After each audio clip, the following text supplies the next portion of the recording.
Welcome to Constant Variables, a podcast where we take a non-technical look at mobile app development. I'm Tim Bornholt. And I'm Rob Bentley. Let's get nerdy.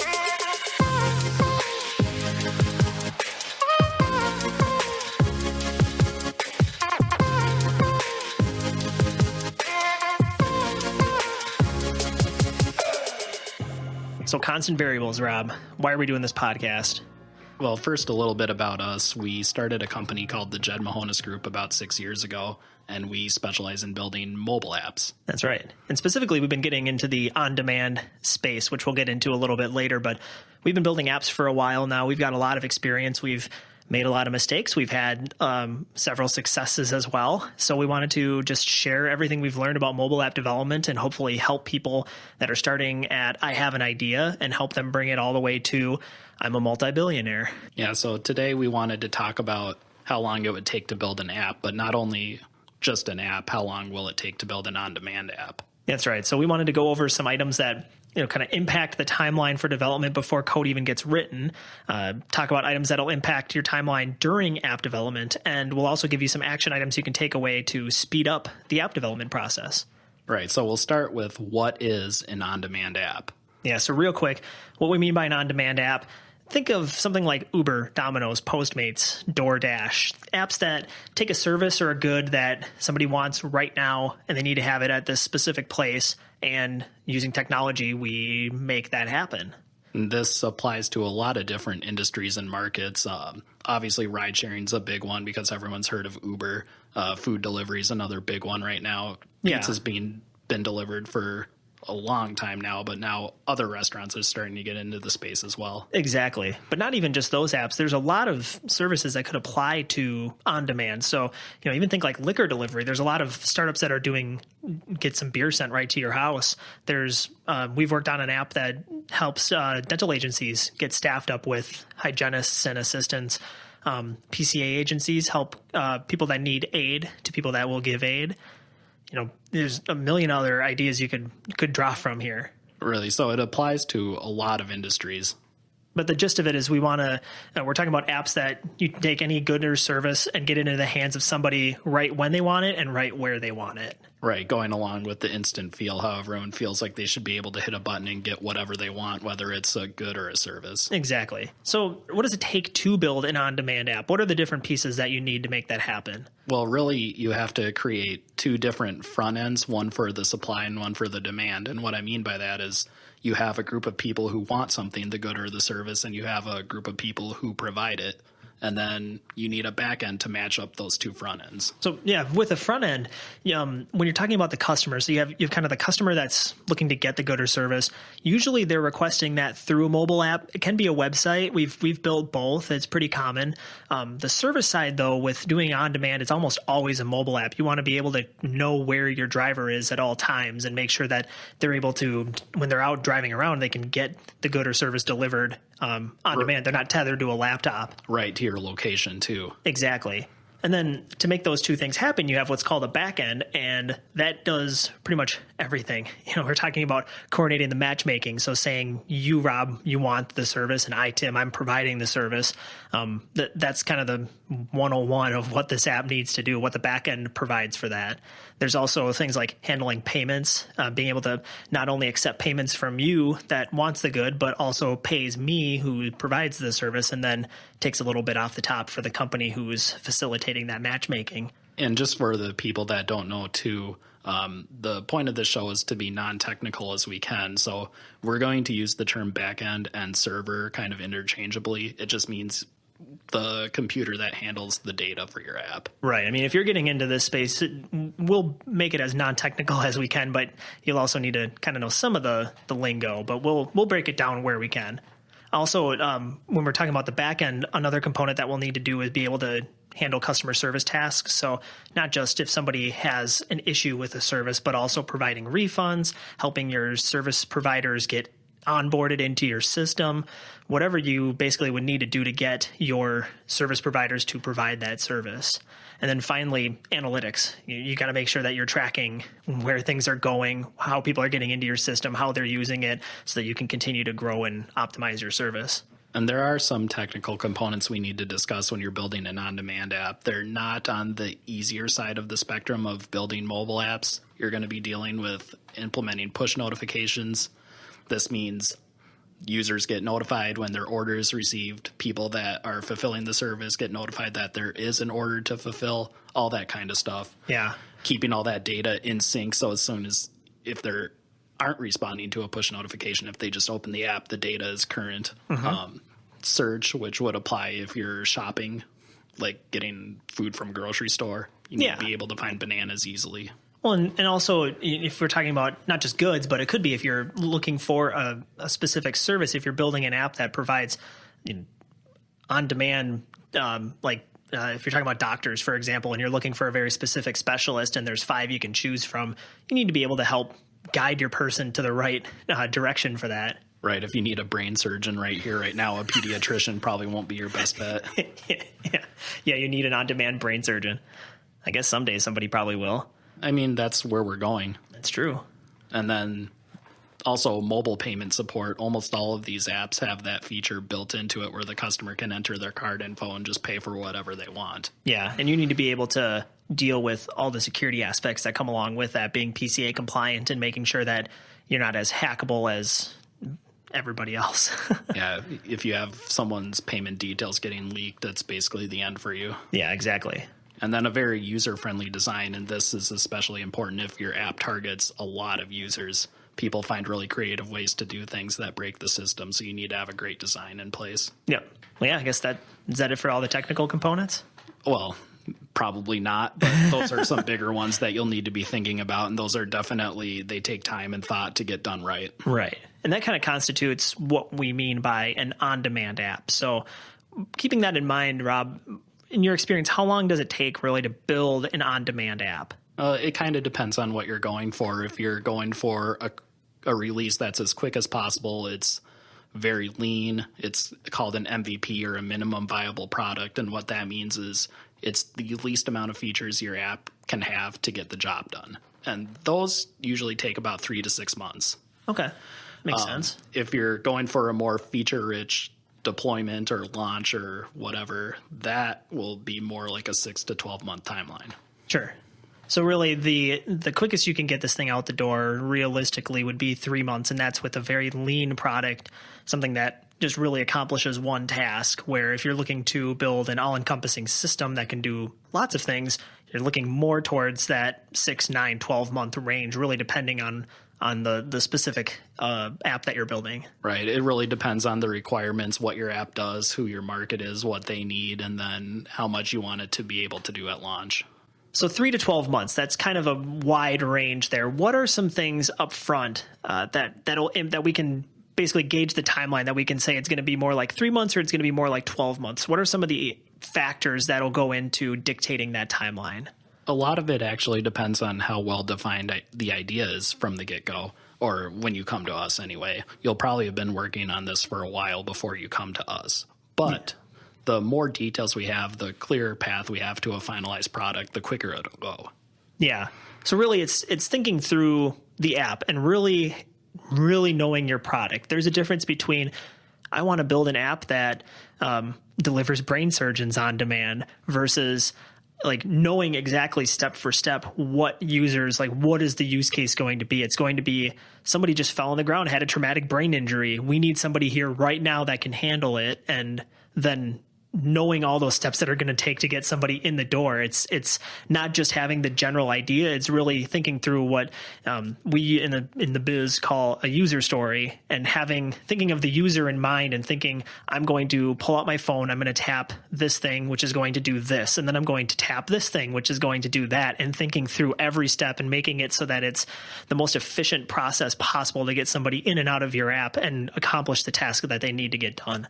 Exactly. So if you can think of every user story that you possibly can, think of how they all interact with each other, because there's different variables involved the more you have.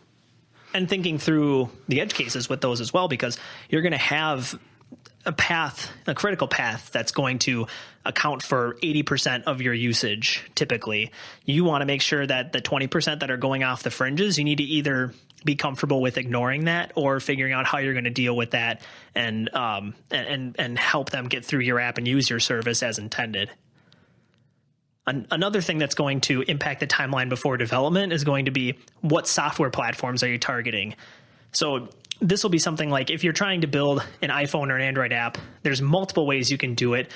We and the vast majority of software developers are going to argue for building a native solution, especially when you're building an on-demand system. But you can use what's called a hybrid solution, which is targeting both iOS and Android and Windows Phone and whoever else. You're building kind of a write once, run everywhere type of solution that lets you get out the door faster in theory. Another thing you'll want to account for is which version of iOS and Android you're going to support. Right now, we're on Oreo and we're on iOS 11. Do you need to support back to iOS 4? Probably not, but maybe you'd want to go back to 9, maybe 8, depending on your specific cases and needs. So just keeping those things in mind. Also, once you launch, how long are you going to want to support the current version you're on to is something you'll want to think about as well, even though that's a future consideration. Right. It's all things that'll impact your upfront budget of planning in advance how far out you're going to support. Another thing you'll want to consider is if you're building a web component, you need to support specific browsers. Now, are you trying to just target the latest and greatest, just Chrome and Safari and Edge and Firefox, or are you trying to make sure you get back to legacy customers? If you're in an enterprise, maybe you have to target Internet Explorer 8 or, God forbid, 7 or something even further back.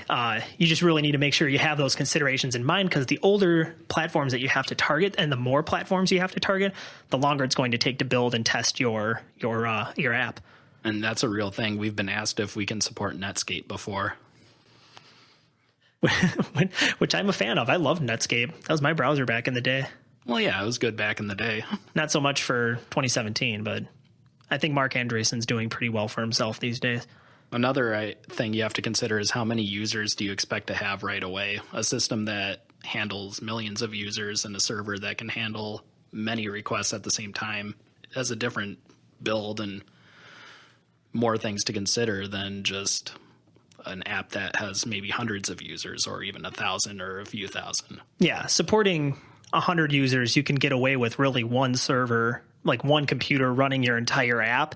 If you're supporting 1 million, you need to have multiple computers coordinated together to sync all that data and make sure everything is stable and secure for all of your customers. So it is two totally different builds. And when you're building out an MVP, a minimum viable product, that's going to be a lot easier to build out than building out a very full-fledged system that's going to support a lot of users. And if you have that many users, are all those users speaking the same language? Or is some of your user base going to be speaking Spanish or Hmong or Somali?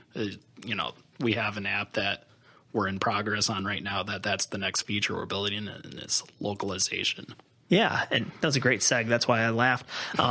Yes, your use cases are going to vary for this. I think a lot of customers would probably just worry about English to start, but depending on what service or goods you're offering, maybe you do want to focus on adding in Spanish or Hmong or German or Arabic or 100 different languages. The more languages you have to support, though, the more testing and the more expensive that it gets to build, and the longer it takes to build. And then what's really fun to talk about is legal requirements with your mobile apps. That's my favorite. It is. You can talk about it then. Yeah, I mean, this is something we'll talk about later, but when you're building an on-demand app specifically, you have a lot that you need to account for. Specifically, just all apps in general, you need to account for things like HIPAA or PCI compliance. That's probably the big one when you're dealing with payments. You need to make sure that you are storing people's credit card information as securely as possible. You also, if you're dealing with a governmental agency, you probably need to worry about Section 508 to make sure that you're accommodating people with disabilities. So there's all kinds of legal things that you need to account for, and things change all the time. And the more that you can do your research up front to make sure you're structuring your system to go within the right flow of those regulations, the faster the build is going to be. Another thing you need to think about is how many other services does your app need to integrate with? And for this, we're talking about are you going to need like a login with Facebook button? It seems simple, but it adds complexity to the app. And are you going to need to use turn-by-turn directions in this system? Do you need to hook into Google Maps, or do you need to hook into a different company that has cheaper mapping options? Those are all real things. If you need to hook in with a third-party push notification provider, that's another thing that you need to worry about. The more integrations you do with outside services, the longer it's going to take to build your initial version. And then, again, we kind of alluded to this before, but are you really going for a true MVP product, or are you going to want to have more features in before you launch? Maybe you think your product does need all those extra features, and that'll definitely extend the timeline. Absolutely. And then finally, how robust does your search and data sync, push notifications, how robust do you need to have those features in on day one? For example, obviously, you need to have push notifications on day one. That's kind of a no-brainer at this point in the game. But how many do you need? How deeply integrated into the app do they need to be? If you can get away with basic notifications on day one, your build is going to get put out way faster than if you were trying to put out something with a lot of notifications that go deep into your app. Or even stuff like when a user searches. Does your app just let the user type whatever they want into the search bar and then hit a button that says search? Or are you expecting it to be like Google and have all the like suggested results happening on every keystroke? Right. That's two totally different build outs. Mm-hmm. So those are a lot of the things that will impact your development timeline from before you even begin development. But now let's say we're in development. What are some factors, Rob, that are going to impact the release date and perhaps push it back out a little bit further? Well, the big one for sure is change orders. And a change order is when we set an initial scope at the beginning and then we find out we need to add a new feature or do something differently. Yeah, and I can't recall a project we've worked on where there hasn't been at least discussion of a change order, but right. That's just how this goes, especially when you're talking about a 12-month build. It's impossible to predict every single thing that's going to go in to your app on day one. So change orders are going to happen, and it's not a bad thing. It's just something that you need to account for and understand that if you change the parameters of a project after development has gone on, depending on what parameter you're changing, it could be impacting some pretty significant things. If you're changing parts of your app that are fundamental to how your data gets stored in the server, that could require weeks of rewriting stuff that's already been written in order to make sure that new feature is done the right way. Yeah, so change orders can be way more difficult to accommodate at the end of development rather than at the beginning.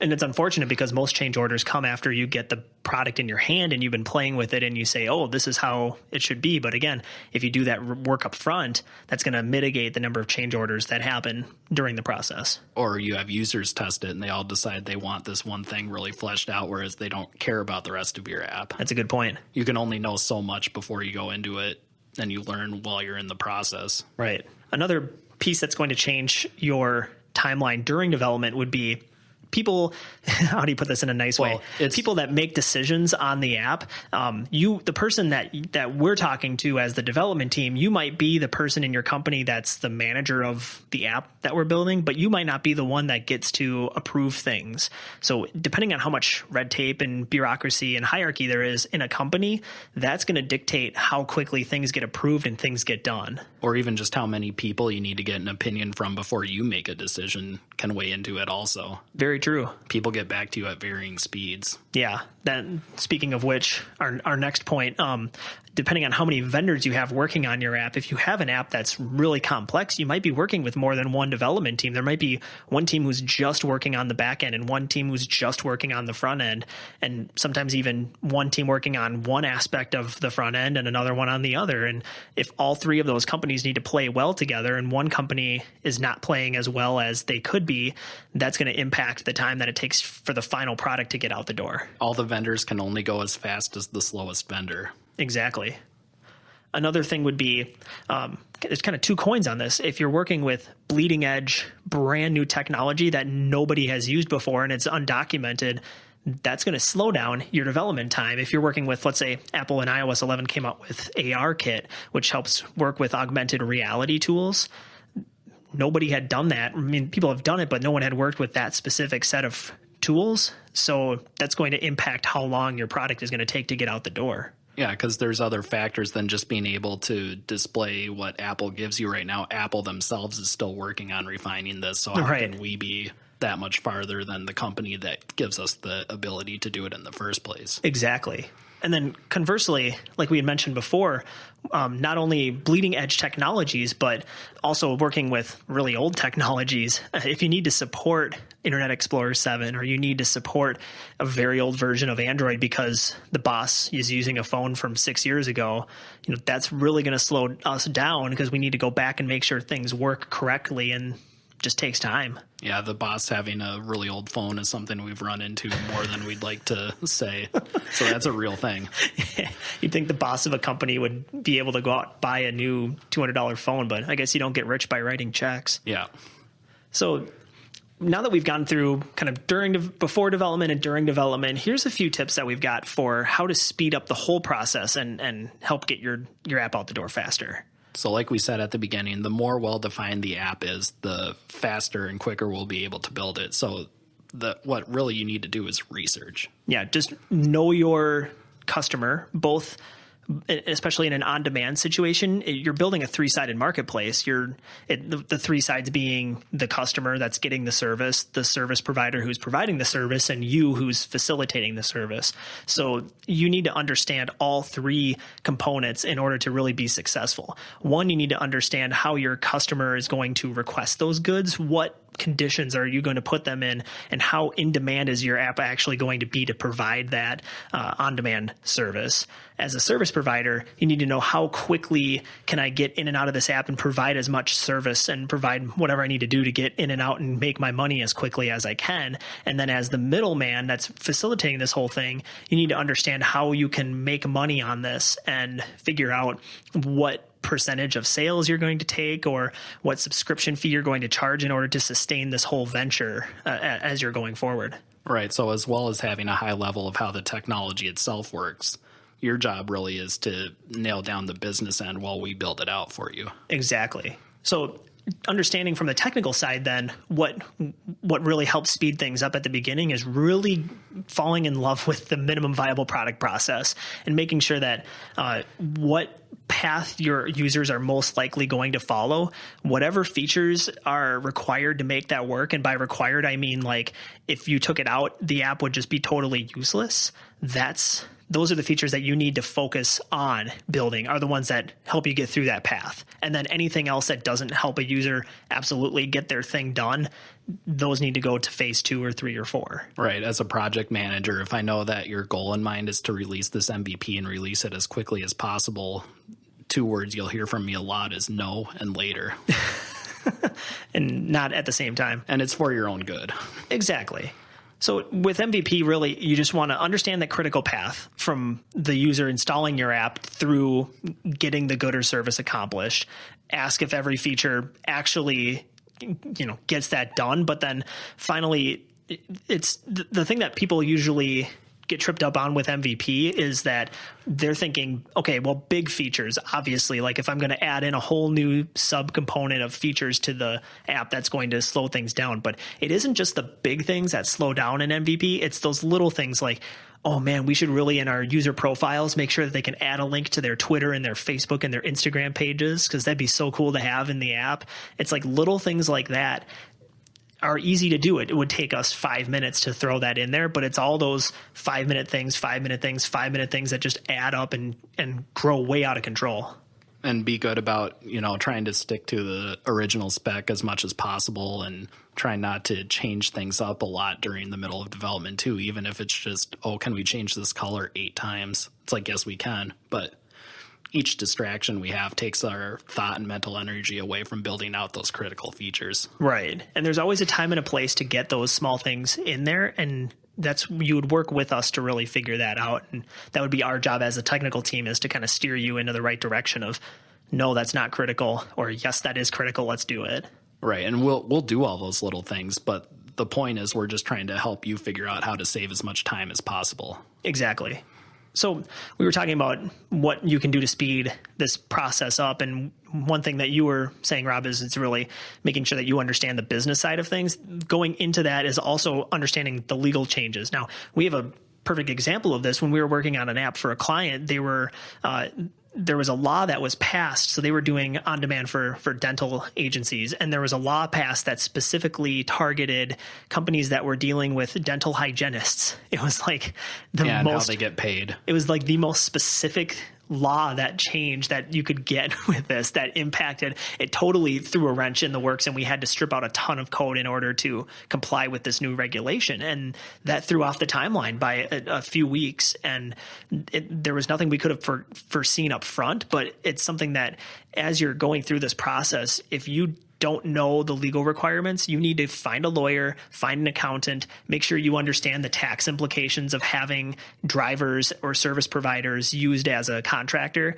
versus hiring them as full-time employees, and seeing where that gray area is and finding out how comfortable you are in that area, and making sure that you're not setting yourself up. If you build this awesome tool, well, I guess if we build this awesome tool from a technical side and then you bring it out into the world and get sued into oblivion, that doesn't help anybody out. It also doesn't help anyone if we get this awesome product launched and then no one uses it.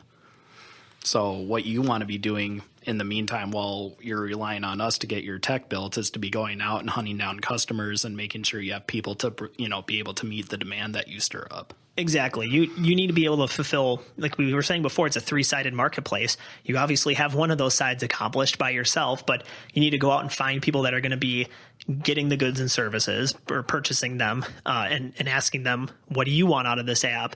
Getting their opinions, getting their feedback, testing things out. Conversely, you need to be talking to the people who are providing this service and say, how can I make your life easier so that you're using my app and not somebody else who's building a similar type of tool? Mm-hmm. So, yeah, I guess that brings us to the final thoughts of the episode.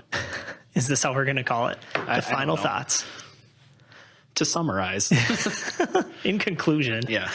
I don't know. I mean, we could come up with a more fancy name for it, but I think final thoughts is fine. I don't think people really care. No, I mean, if you care, you can write to us at hello@constantvariables.co and tell us what we should call our final thoughts segment, but we're just going to call it final thoughts for now. Rob, what are your final thoughts? Really, whatever timeline you get from a developer, you want to be thinking that it's going to take a little bit longer than that. And the reason for this is not that we're so bad at making estimates, we don't know how long it takes to write code. We do. It's just that all these external factors happen. Sometimes you get user feedback and need to beef up a feature, remove a feature. Law changes like we discussed in the dental application. There's all kinds of things that can happen. If you're working with something like Facebook could all of a sudden one day snap their fingers and say, well, that thing that yesterday you could do, today you can't. That's happened time and time again in this space.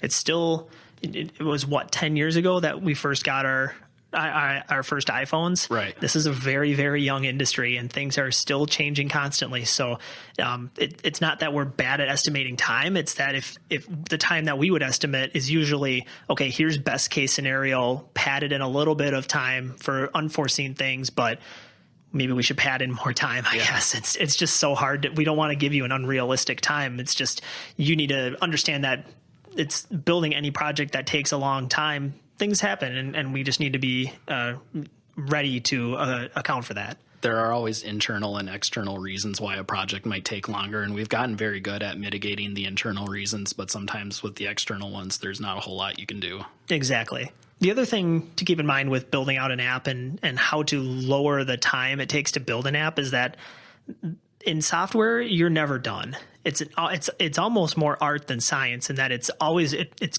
constantly evolving, and you can always take a task or a feature that you want to put into this phase and push it down the road a little bit and really focus on getting the core pieces out and out the door. Don't think you have to get everything done for version 1. People are not going to remember that you didn't ship with feature X on day 1. As soon as you put it in, they'll all forget about that. Exactly. So don't get too caught up on it's not perfect or feature rich enough. The more successful apps are good at getting out there, getting users, and then just responding to feedback. Your users are always going to tell you what they want, and it often will be things you never thought of yourself. Exactly. I think that's good for episode 1. What do you think, Rob? Yeah, I'd say I'm ready to wrap it up. All right, let's do this. Show notes for this episode can be found at constantvariables.co. You can get in touch with us by emailing hello@constantvariables.co. I'm at Tim Bornhold on Twitter. Rob is at Scott Mahonis. And this episode was brought to you by the Jed Mahonis Group, who builds mobile software solutions for the on-demand economy. Learn more at jmg.mn.